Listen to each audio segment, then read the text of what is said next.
All right, Shalom. First, I can start by saying all praise to Yahweh, by Hashem Shai, by Hashem Kakadash, double honors to the elders and apostles that rule well, and salutations to the brothers that's doing the truth and sincerity. Now, this is a response video to Apostle Tahar's video on the basic, how do you say it again? The basic, or the universal basic income. That's what it's called. So like I was trying to go check it, but the universal basic income, and what would you do with the money, and what's the H word and the Z word that he was talking about. So I'm gonna start with uh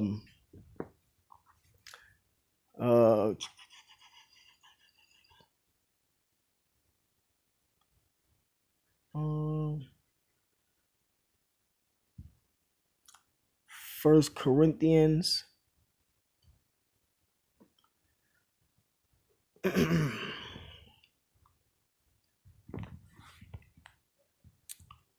What is it?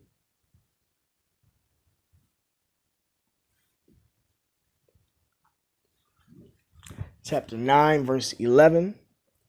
It says, if we have sown unto you spiritual things, is it a great thing if we should reap your carnal things? And that's basically alluding to paying your tithes and offering. You know, you get money from work, or you get this universal basic income money.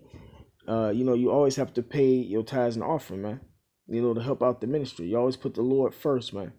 Then after that, you take care of your finances the way that you should do it, man. Some brothers might not always have the money, but a lot of us brothers who have jobs, that income is just extra income.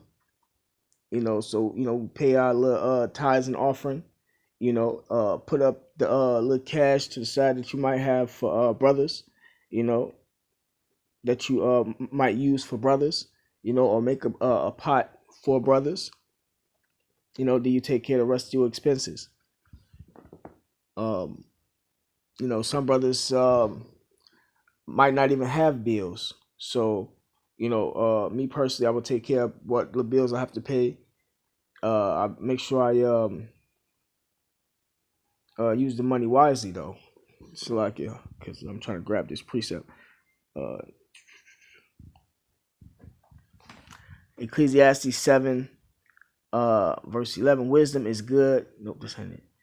7 and 12. For wisdom is a defense, and money is a defense. But the excellency of knowledge is that wisdom giveth life to them that have it. Right. So you're supposed to use that money wisely. Um, um, After you get through paying your little bills and everything, if you still have some money left over, you know, uh, uh, you know, use that money, invest that money. You got brothers that's investing and whatever little um what do you call it, stocks, or got their little hustle so they can keep that money coming back in, because all the prices and stuff is going up, which is that H word he was talking about, hyperinflation. See, we already have inflation. The prices that keep going up, the prices have been gradually going up, but it's gonna come to hyperinflation, which is Esau's game plan, man, because they want to bankrupt this currency. So I'm gonna read this again. It's Ecclesiastes chapter 7, verse 12. For wisdom is a defense, and money is a defense. But the excellency of knowledge is that wisdom giveth life to them that have it. So you got to use it wisely, man. You got to use this money that they give you wisely, man. If you want to invest, you also supposed to invest in the truth, man. Certain books, Bibles you might need, man. Things that's gonna help you keep the work going. Keep the ministry going. You want to invest in that too, man. Set your affections and the stuff that you want. Set that last, man. Like if you want to buy you some some J's or whatnot, you put that last. You put the Lord first, man. Help out the ministry, man. And that's if you got it, man. If you like really got it, but if you in need, you know, it's still good. I forget how I don't know how much they're giving you, but it'd be good to at least pay your tithes and offering, man. At least do that, man. Because you get rewarded for paying your tithes and offering too, man. So, but the H word is hyperinflation. It says this is hyperinflation on the Wikipedia.com. In economics, hyperinflation is very high and typically accelerated inflation. See, a lot of people don't know that Esau is actually bankrupting his currency, because he needs to bring in the RFID chip, man. It says it quickly erodes the real value of the local currency as the prices of all goods increase because they put so much of that fake money into the system. They printed out trillions of dollars and put it into the system, and the money isn't backed by any gold, any silver, man.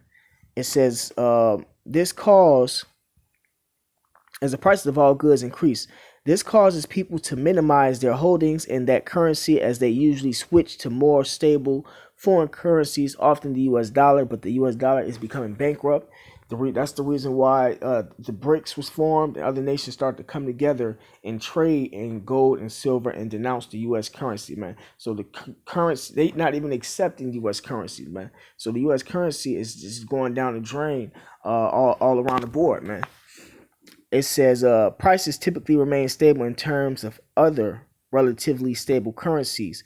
It says unlike low inflation, where the process of rising prices is protracted and not generally noticeable, except by studying past market prices, hyperinflation sees a rapid and continuing increase in nominal prices. Right. So the more money they put into the system, and hyperinflation happens, 1 minute your bread might be $3, the next minute it might be $20, the next minute it might be $40. It's just gonna keep going up. It goes up fast, man.